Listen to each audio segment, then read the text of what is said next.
குளவிக்கூடு. இதன் ஆசிரியர் Agatha Christie. John Harrison வீட்டை விட்டு வெளியே வந்து தோட்டத்தை பார்த்தபடி மொட்டை மாடியில் சிறிது நேரம் நின்றார். அவர் ஒல்லியான முகத்துடன் ஒரு தாட்டையான மனிதர். அவரது தோற்றம் பொதுவாக சற்று கடுமையாக இருக்கும். ஆனால் இப்பொழுது அந்த கடுமை சற்று குறைந்து புன்னகை முகத்துடன் கவர்ச்சிகரமாக காணப்பட்டார்.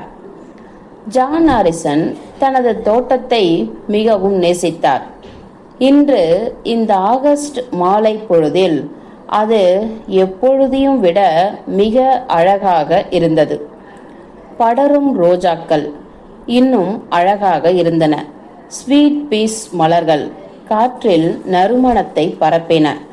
பழக்கமாக கீரிச்சிடும் கேட் சத்தம் கேட்டதும் ஹாரிசன் தன் தலையை வேகமாக திருப்பினார். தோட்ட வாயில் வழியாக யாரோ வருகிறார்கள். அடுத்த நிமிடத்தில் அவரது முகத்தில் பெரும் ஆச்சரியம் வெளிப்பட்டது. ஏனெனில் பாதையில் கம்பீரமாக நடந்து வந்த உருவத்தை இந்த இடத்தில் அவர் சற்றும் எதிர்பார்க்கவில்லை. ஆச்சரியமாக இருக்கிறதே என்று ஹாரிசன் கூச்சலிட்டார். மிஸ்டர் பைரோ!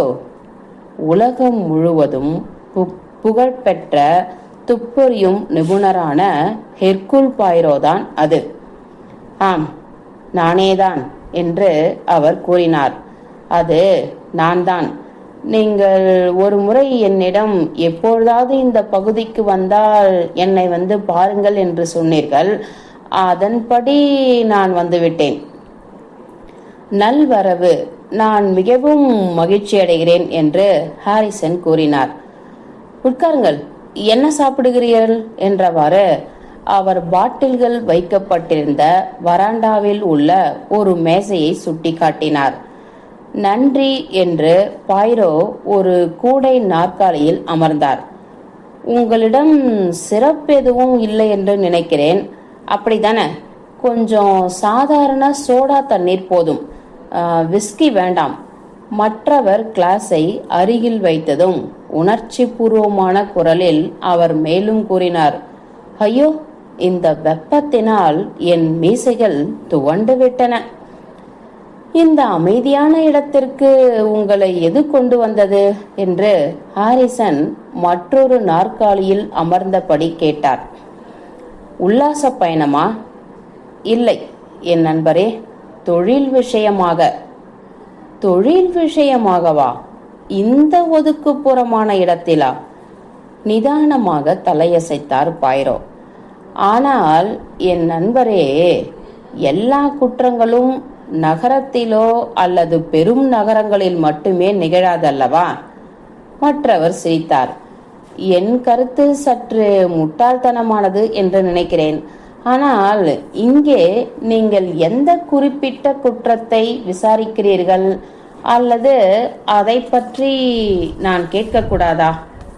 நீங்கள் கட்டாயமாக கேட்கலாம் என்றார் துப்பறியும் நிபுணர். உண்மையில் நீங்கள் கேட்டால் எனக்கு விருப்பம்தான். ஹாரிசன் அவரை ஆர்வத்துடன் பார்த்தார். மற்றவரின் நடவடிக்கையில் ஏதோ அசாதாரணமான உணர்வை உணர்ந்தாள். நீங்கள் ஒரு குற்றத்தை விசாரிப்பதாக சொல்கிறீர்கள். அவர் சற்று தயக்கத்துடன் கேட்டார். அது என்ன, அவ்வளவு தீவிரமான குற்றமா? ஆமாம், மிகவும் தீவிரமான குற்றம். என்ன சொல்ல வர்றீங்க? கொலை. ஹெர்குல் பைரோ அந்த வார்த்தையை மிகவும் தீவிரமாக சொன்னதால் ஹாரிசன் முற்றிலும் அதிர்ச்சியடைந்தார்.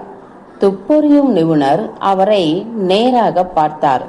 மீண்டும் அவரது பார்வையில் ஏதோ அசாதாரணமான ஒன்று இருந்ததால் ஹாரிசன் எப்படி தொடர்வது என்று தெரியாமல் தவித்தார். இறுதியாக அவர் கூறினார், ஆனால் நான் எந்த கொலையை பற்றியும் கேள்விப்படவில்லை. ஆம் என்ற பைரோ, நீங்கள் அதை பற்றி கேள்விப்பட்டிருக்க மாட்டீர்கள். யார் கொலை செய்யப்பட்டிருக்கிறார்? இதுவரை யாரும் இல்லை என்றார் ஹெர்குல் பைரோ. என்ன? அதனால்தான் நீங்கள் இதை பற்றி கேள்விப்பட்டிருக்க மாட்டீர்கள் என்று சொன்னேன். இன்னும் நடக்காத ஒரு குற்றத்தை நான் விசாரித்து வருகிறேன். இது முட்டாள்தனமாக தோன்றவில்லையா? அப்படி இல்லை. ஒரு கொலை நடப்பதற்கு முன்பே அதை விசாரிக்க முடிந்தால் நிச்சயமாக அது நடந்த பிறகு விசாரிப்பதை விட மிகவும் சிறந்தது. ஒருவேளை ஒரு சிறிய முன் யோசனையால் அதை தடுக்க கூட முடியும். ஹாரிசன் அவரை பார்த்து திகைத்தார். நீங்கள் உறுதியாகத்தான் சொல்றீங்களா மிஸ்டர் பாய்ரோ? ஆமா, நான் உறுதியாகத்தான் சொல்கிறேன். உண்மையில் ஒரு கொலை நடக்கப் போகிறது என்று நீங்கள் நம்புகிறீர்களா? ஹோ, இது அபத்தமானது. ஹெர்குல் பாய்ரோ அந்த ஆச்சரிய கூற்றை பொருட்படுத்தாமல் தொடர்ந்து கூறினார். நாம் அதை தடுக்க முடிந்தால் ஒழிய ஒரு கொலை நடக்க வாய்ப்புள்ளது. நாமா? ஆமாம், நாம் என்றுதான் சொன்னேன். எனக்கு உங்கள் ஒத்துழைப்பு தேவைப்படும். அதற்காகத்தான் இங்க வந்தீர்களா? மீண்டும் பாய்ரோ அவரை பார்த்தார். மீண்டும் விவரிக்க முடியாத ஏதோ ஒன்று ஹாரிசனை சங்கடப்படுத்தியது. அதற்காக மட்டுமல்ல, உங்களின் நட்பை மதிக்கிறேன். பின்பு அவர் முற்றிலும் மாறுபட்ட ஒரு குரலில் கூறினார். மிஸ்டர் ஹாரிசன், அங்கே ஒரு குளவிக்கூடு இருப்பதை பார்த்தேன். நீங்கள் அதை அழிக்க வேண்டும். திடீரென்று பாய்ரோ பேச்சை மாற்றியது ஹாரிசனை குழப்பமான முறையில் புருவங்களை சுருக்க வைத்தது. அவர் பாய்ரோவின் பார்வையை பின்பற்றி குழப்பமான குரலில் கூறினார். உண்மையில் நானோ அல்லது லாங்டனோ அதை அழிக்க திட்டமிட்டிருக்கிறோம். உங்களுக்கு கிளாட் லாங்டனை நினைவிருக்கிறதா? உங்களை நான் சந்தித்த அதே இரவு விருந்தில் அவரும் இருந்தார். இன்று மாலை அவர் கூட்டை அழிக்க வருகிறார். அந்த வேளையில் தன்னை தான் பெரிய ஆளாக நினைத்துக் கொள்கிறார். ஓஹோ என்றார் பாய்ரோ. அவர் அதை எப்படி செய்ய போகிறார்? பெட்ரோல் மற்றும் தோட்ட மருந்து அடிக்கும் கருவி.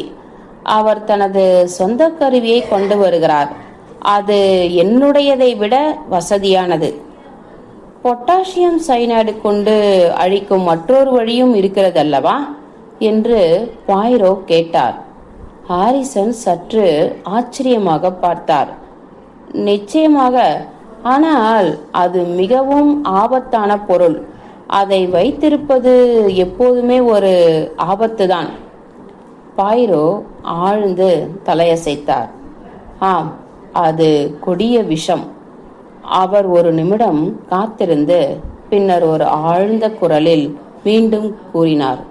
கொடிய விஷம். உங்கள் மாமியாரை ஒழிக்க வேண்டுமானால் பயனுள்ளது இல்லையா என்று ஹாரிசன் சிரித்துக்கொண்டே கூறினார். ஆனால் ஹெர்குல் பாய்ரோ தீவிரமாக இருந்தார். ஹாரிசன், உங்கள் குளவிக்கூட்டை லாங்டன் பெட்ரோல் கொண்டுதான் அழிக்கப் போகிறார் என்று உங்களுக்கு உறுதியாக தெரியுமா? மிக உறுதியாக. ஏன், என்ன விஷயம்? எனக்கு ஒரு சந்தேகம். இன்று மதியம் நான் பார்செஸ்டரில் உள்ள மருந்து கடைக்கு சென்றேன்.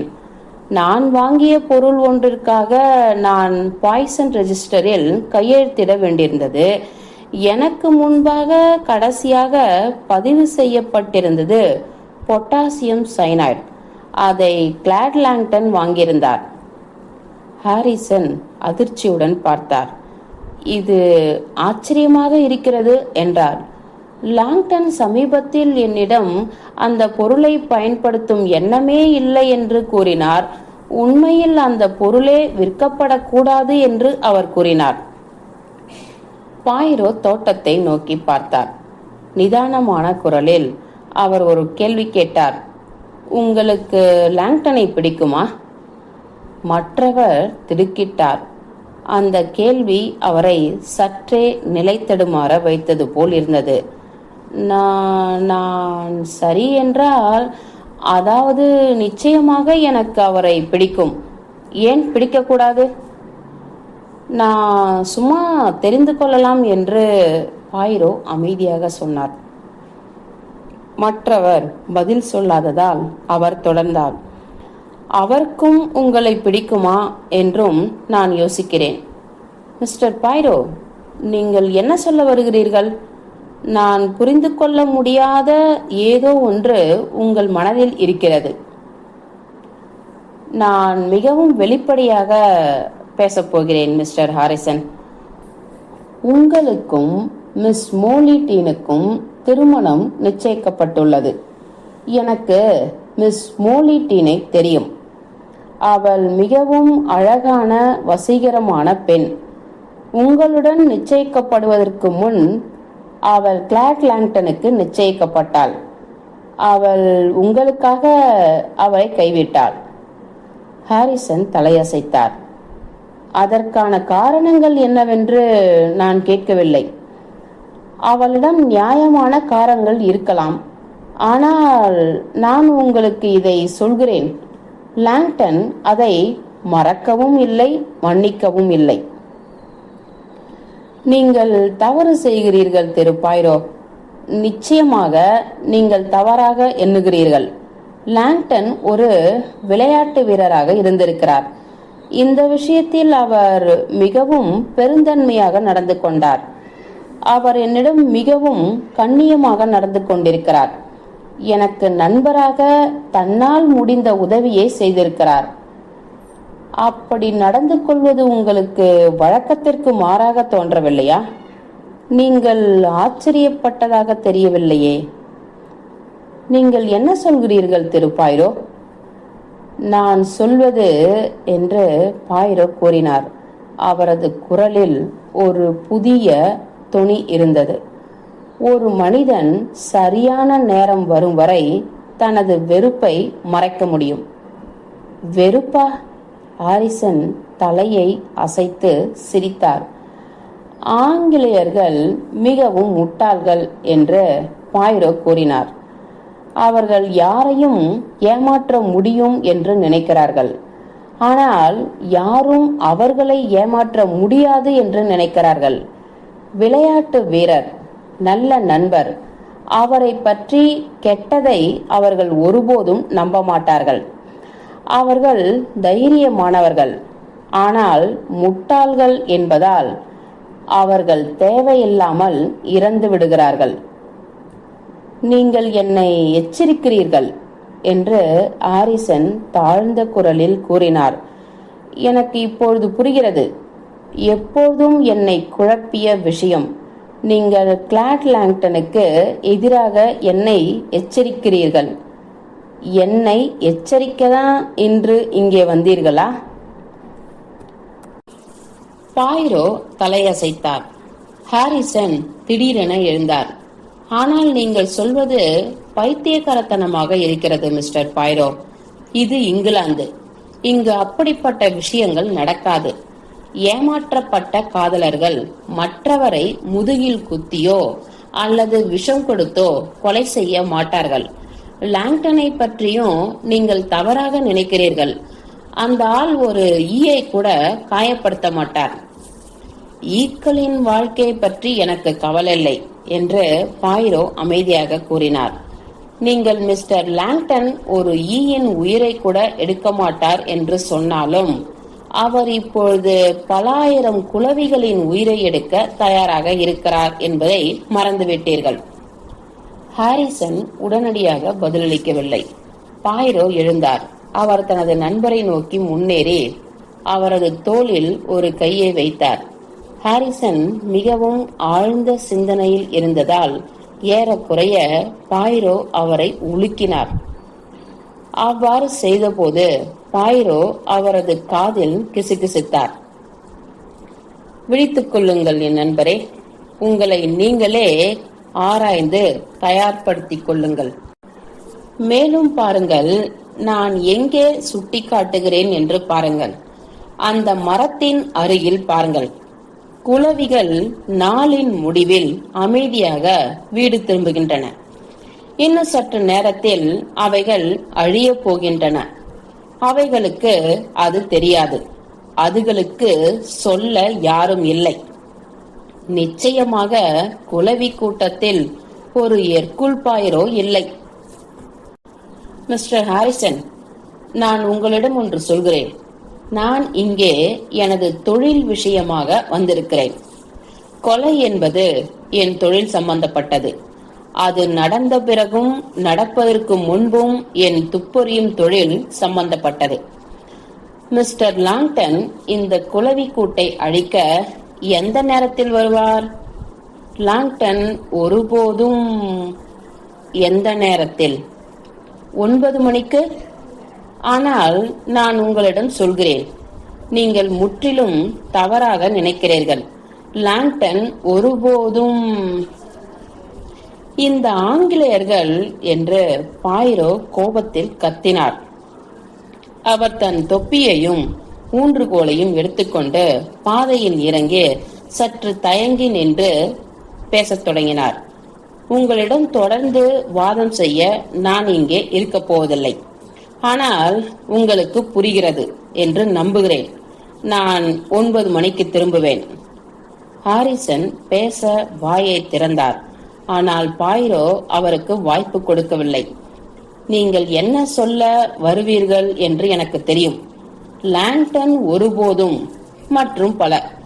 ஆமாம், லாங்டன் ஒருபோதும். ஆனால் அதே நேரத்தில் நான் 9 மணிக்கு திரும்புவேன். அப்படியே வைத்துக் கொள்வோம். குளவி கூட்டை அழிப்பதை பார்ப்பது எனக்கு ஒரு வித்தியாசமான அனுபவமாக இருக்கும். பாயிரோ எந்த பதிலுக்கும் காத்திருக்கவில்லை. பாதையில் வேகமாக இறங்கி கீச்சலிடும் கேட்டின் வழியாக வெளியேறினார். சாலையில் வந்ததும் அவரது வேகம் குறைந்தது. அவரது உற்சாகம் தணிந்தது. அவரது முகம் தீவிரமாகவும் கலக்கமாகவும் மாறியது. ஒரு முறை அவர் தனது பாக்கெட்டில் இருந்த கடிகாரத்தை எடுத்து பார்த்தார். முட்கள் 8:30 மணியை காட்டியது. 3/4 மணி நேரத்திற்கு மேல் ஆகிவிட்டது என்று அவர் முணுமுணுத்தார். நான் காத்திருக்க வேண்டுமா என்று யோசிக்கிறேன். அவரது வேகம் குறைந்தது. அவர் திரும்பிச் செல்ல போவது போல் தோன்றியது. ஏதோ ஒரு தெளிவற்ற சிந்தனை அவரை தாக்கியது போல் இருந்தது. இருப்பினும் அதை உறுதியாக உதறிவிட்டு கிராமத்தை நோக்கி நடக்கத் தொடங்கினார். ஆனால் அவரது முகம் இன்னும் கலக்கமாகவே இருந்தது. ஒரு முறை அல்லது 2 முறை அவர் திருப்தியடையாத மனிதனைப் போல் தலையை அசைத்தார். 9 மணிக்கு இன்னும் சில நிமிடங்கள் இருந்தபோது அவர் மீண்டும் தோட்டக்கதவை நெருங்கினார். அது தெளிவான அமைதியான மாலை. இலைகளை அசைக்கும் அளவுக்கு காற்று வீசவில்லை. ஒரு புயலுக்கு முன் அமைதி நிலவுவது போல் அந்த அமைதியில் ஒரு சிறிய பயங்கரம் இருந்தது. பாயிரோ சற்று வேகமாக நடக்கத் தொடங்கினார். அவர் திடீரென்று எச்சரிக்கையாகவும் நிச்சயமற்றதாகவும் ஆனார். அவர் எதற்காக பயந்தார் என்று அவருக்கு தெரியவில்லை. அந்த நேரத்தில் தோட்டக்கதவு திறந்தது மற்றும் கிளாக் லாங்டன் வேகமாக தோட்டத்திலிருந்து வெளியே வந்தார். பாயிரோவை பார்த்ததும் திடுக்கிட்டார். ஓ, good evening. Good evening mister Langdon. நீங்கள் சீக்கிரமாக வந்துவிட்டீர்கள். லாங்டன் அவரை முறைத்தார். நீங்கள் என்ன சொல்கிறீர்கள் என்று எனக்கு தெரியவில்லை. நீங்கள் குளவி கூட்டை அழித்து விட்டீர்களா? உண்மையில் நான் அழிக்கவில்லை. ஓ, பாயிரோ மென்மையாக கூறினார். அப்படியானால் நீங்கள் குளவி கூட்டை அழிக்கவில்லை. பிறகு நீங்கள் என்ன செய்தீர்கள்? ஹாரிஸுடன் உட்கார்ந்து சிறிது நேரம் பேசிக் கொண்டிருந்தேன். மிஸ்டர் பாயிரோ, நான் இப்பொழுது அவசரமாக செல்ல வேண்டியிருக்கிறது. நீங்களும் இந்த பகுதியில் தங்கியிருக்கிறீர்கள் என்று எனக்கு தெரியாது. எனக்கு இங்கு வேலை இருந்தது. ஓ, சரி. நீங்கள் ஹாரிசனை மொட்டை மாடியில் காணலாம். மன்னிக்கவும், நான் உடனே கிளம்ப வேண்டும். அவர் வேகமாக சென்றார். பாயிரோ அவரை பார்த்தார். அவனிடத்தில் ஒரு பதட்டம் நேர்ந்ததை கவனித்தார். சரி, ஹாரிசனை மொட்டை மாடியில் சந்திக்கிறேன் என்று பாயிரோ முணுமுணுத்தார். அவர் தோட்டத்து கதவு வழியாக உள்ளே சென்று பாதையில் மேலே சென்றார். ஹாரிசன் ஒரு மேஜை அருகே ஒரு நாற்காலியில் அமர்ந்திருந்தார். பாய்ரோ அவரை நெருங்கிய போது அவர் அசையாமல் அமர்ந்திருந்தார். தலையை கூட திருப்பவில்லை. என் நண்பரே என்று பாய்ரோ கூறினார். நீங்கள் நலமாக இருக்கிறீர்களா இல்லையா? நீண்ட இடைவேளைக்கு பிறகு ஹாரிசன் ஒரு விசித்திரமான திகைத்த குரலில், என்ன சொன்னீர்கள் என்றார். நீங்கள் நலமாக இருக்கிறீர்களா என்று கேட்டேன். நலமாகவா? நான் நலமாக இருக்கிறேன். ஏன் இல்லை? உங்களுக்கு எந்த விதமான பாதிப்பும் இல்லையே. அது நல்லது. பாதிப்பா? எதிலிருந்து? சலவை சோடா? ஹாரிசன் திடீரென்று விழித்துக் கொண்டார். சலவை சோடாவா? என்ன சொல்கிறீர்கள்? பாய்ரோ ஒரு மன்னிப்புக்குரிய சைகை செய்தார். நான் தான் உங்கள் பாக்கெட்டில் கொஞ்சம் போட்டேன். என் பாக்கெட்டில் கொஞ்சம் போட்டீர்களா? எதற்காக? நிதானமாக ஹாரிசன் அவரை பார்த்தார். பாய்ரோ அமைதியாக ஒரு பெரிய விரிவுரையாளரை போல பேசினார். பாருங்கள், ஒரு துப்பறியும் நிபுணராக இருப்பதன் நன்மைகளில் அல்லது தீமைகளில் ஒன்று என்னவென்றால், அது உங்களை குற்றவியல் வகுப்பினருடன் தொடர்பு கொள்ள வைக்கிறது. மேலும் குற்றவியல் வகுப்பினர் அவர்கள் உங்களுக்கு சில சுவாரஸ்யமான மற்றும் வினோதமான விஷயங்களை கற்பிக்க முடியும். ஒரு முறை ஒரு பிக் பாக்கெட்காரனை செய்யாத குற்றத்திற்காக தண்டனை பெறுவதிலிருந்து அவனை காப்பாற்றினேன். அதற்கு நன்றி கடனாக பிக் பாக்கெட் தொழிலில் உள்ள சில நுணுக்கங்களை அவன் எனக்கு கற்றுக் கொடுத்தான். ஆகையால் ஒரு மனிதனின் பாக்கெட்டில் இருப்பதை அவன் சந்தேகிக்காமல் நான் நினைத்தால் எடுக்க முடியும். நான் ஒரு கையை அவனது தோளில் வைக்கிறேன். நான் அவனை உற்சாகப்படுத்துகிறேன். அதனால் அவன் எதையும் உணரவில்லை. ஆனால் அதே நேரத்தில் அவனது பாக்கெட்டில் இருப்பதை எனது பாக்கெட்டுக்கு மாற்றி அந்த இடத்தில் சலவை சோடாவை விட்டுவிட்டேன். நிதானமாக கனவு காண்பது போல பாய்ரோ தொடர்ந்தார். பாருங்கள், ஒரு மனிதன் ஒரு கிளாஸில் யாரும் கவனிக்காத வண்ணம் விஷம் கலக்க விரைவாக எடுக்க விரும்பினால் அவன் அதை கண்டிப்பாக தனது வலது கை கோட் பாக்கெட்டில் தான் வைத்திருக்க வேண்டும். வேறு எங்கு இருக்க முடியும்? அது அங்குதான் இருக்கும் என்று எனக்கு தெரியும். அவர் தனது கையை பாக்கெட்டில் விட்டு சில வெள்ளையான படிகங்களை வெளியே எடுத்தார். இப்படி கவனமின்றி எடுத்து செல்வது மிகவும் ஆபத்தானது என்று அவர் முணுமுணுத்தார். அமைதியாகவும் அவசரப்படாமலும் அவர் மற்றொரு பாக்கெட்டிலிருந்து அகலமான வாய் கொண்ட ஒரு பாட்டிலை எடுத்தார். அவர் அந்த படிகங்களை உள்ளே போட்டார். மேஜைக்கு சென்று பாட்டிலை சாதாரண தண்ணீரில் நிரப்பினார். பின்னர் கவனமாக மூடியை போட்டு அனைத்து படிகங்களும் கரையும் வரை குலுக்கினார். ஹாரிசன் அவரை வியந்து பார்த்து கொண்டிருந்தார். தனது கரைசலில் திருப்தி அடைந்த பாய்ரோ குளவி கூண்டுக்கு அருகில் சென்றார். அவர் பாட்டிலின் மூடியை திறந்து தலையை திருப்பி கரைசலை குளவி கூண்டில் ஊற்றினார். பின்னர் ஒரு 2 அடி பின்வாங்கி பார்த்து கொண்டிருந்தார். சில குளவிகள் கூண்டில் ஒன்றன் பின் ஒன்றாக இறக்கத் தொடங்கின. மற்ற குளவிகள் துளையிலிருந்து வெளியே வந்து இறந்து போயின. பாய்ரோ 1-2 நிமிடங்கள் கவனித்துவிட்டு தலையை அசைத்து வராந்தவிற்கு திரும்பினார். விரைவான மரணம் என்று அவர் கூறினார். மிக விரைவான மரணம். ஹாரிசன் பாய்ரோவை கேட்டார். உங்களுக்கு இந்த விஷயம் பற்றி எந்த அளவுக்கு தெரியும்? பாய்ரோ நேராக பார்த்தார். நான் உங்களிடம் சொன்னது போல் கிளாட் லாங்டனின் பெயரை புத்தகத்தில் பார்த்தேன். நான் உங்களிடம் சொல்லாதது என்னவென்றால், உடனடியாக அவரை நான் சந்தித்தேன். உங்கள் வேண்டுகோளின் பேரில் குளவி கூட்டை அழிக்க பொட்டாசியம் சைனைடு வாங்கியதாக அவர் கூறினார். அது எனக்கு கொஞ்சம் விசித்திரமாக தோன்றியது நண்பரே. ஏனென்றால் அதற்கு முன் இரவு விருந்து ஒன்றில் பேசிய நீங்கள் பெட்ரோலின் உயர்ந்த நன்மைகளை பற்றி நீங்கள் விரிவாக பேசினீர்கள் மற்றும் சைனாடு வாங்குவது ஆபத்தானது மற்றும் தேவையற்றது என்று கண்டித்தீர்கள். அப்புறம் எனக்கு வேறொன்றும் தெரியும். கிளாட் லாங்டனும் மோலிட்டீனும் தனியாக பேசிக் கொண்டிருப்பதை நான் பார்த்தேன். அவர்கள் முதலில் பிரிந்ததற்கு என்ன காரணம் என்று எனக்கு தெரியாது. ஆனால் தவறான புரிதல்கள் முடிவடைந்தது. மிஸ் மோலிட்டின் மீண்டும் லாங்டனிடம் திரும்பிக் கொண்டிருந்தார் என்பதை நான் உணர்ந்தேன்.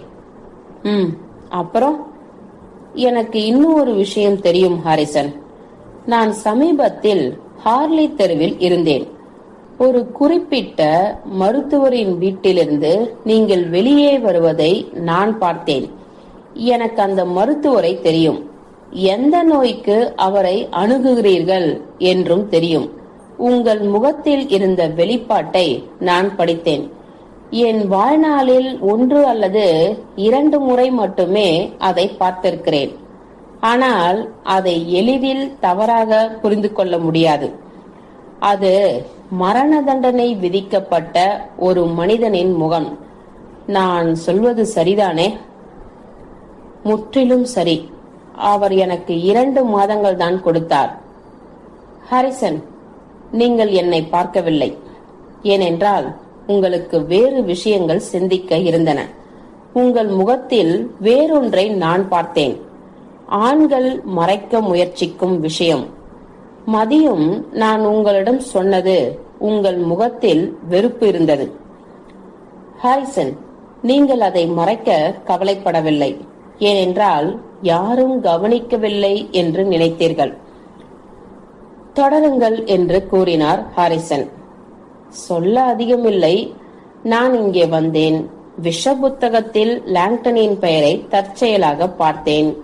உங்களிடம் சொன்னது போல் அவரை சந்தித்தேன்.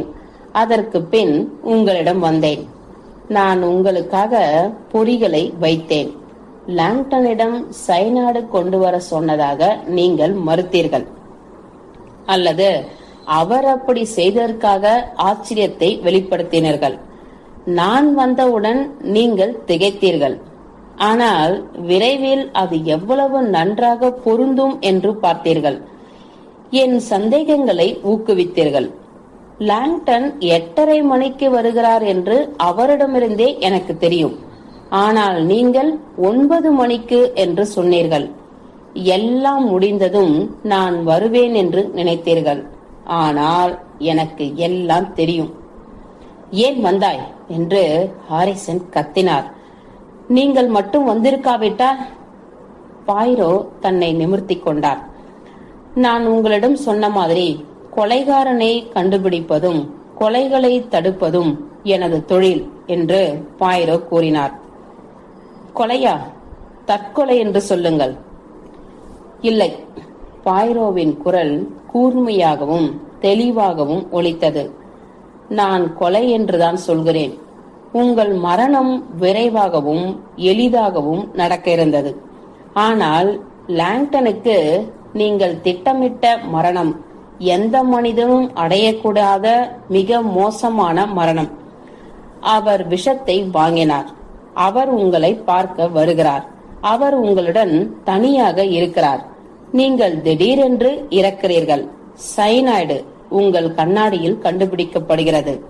கிளாட் லாங்டன் தூக்கிலிடப்படுகிறார். அதுதான் உங்கள் திட்டம். மீண்டும் ஹாரிசன் முணங்கினார். நீங்கள் ஏன் வந்தீர்கள்? நீங்கள் ஏன் வந்தீர்கள்? நான் உங்களிடம் சொன்னேன். ஆனால் இன்னொரு காரணம் இருக்கிறது. எனக்கு உங்களை பிடித்திருந்தது. கேளுங்கள் என் நண்பரே, நீங்கள் ஒரு மரணப்படுக்கையில் இருக்கும் மனிதர். நீங்கள் விரும்பிய பெண்ணை இழந்துவிட்டீர்கள். ஆனால் நீங்கள் கொலையாளி இல்லை. இப்பொழுது சொல்லுங்கள், நான் வந்ததில் நீங்கள் மகிழ்ச்சியாக இருக்கிறீர்களா அல்லது வருத்தப்படுகிறீர்களா? ஒரு கணம் அமைதி நிலவியது. ஹாரிசன் தன்னை நிமிர்த்தி கொண்டார். அவருடைய முகத்தில் ஒரு புதிய கண்ணியம் இருந்தது. தன்னுடைய கீழ்த்தரமான சுயத்தை வென்ற ஒரு மனிதனின் தோற்றம். அவர் மேஜையின் குறுக்கே தன் கையை நீட்டினார். நீங்கள் வந்ததற்கு நன்றி என்று அவர் கதறினார். ஓ, நீங்கள் வந்ததற்கு நன்றி.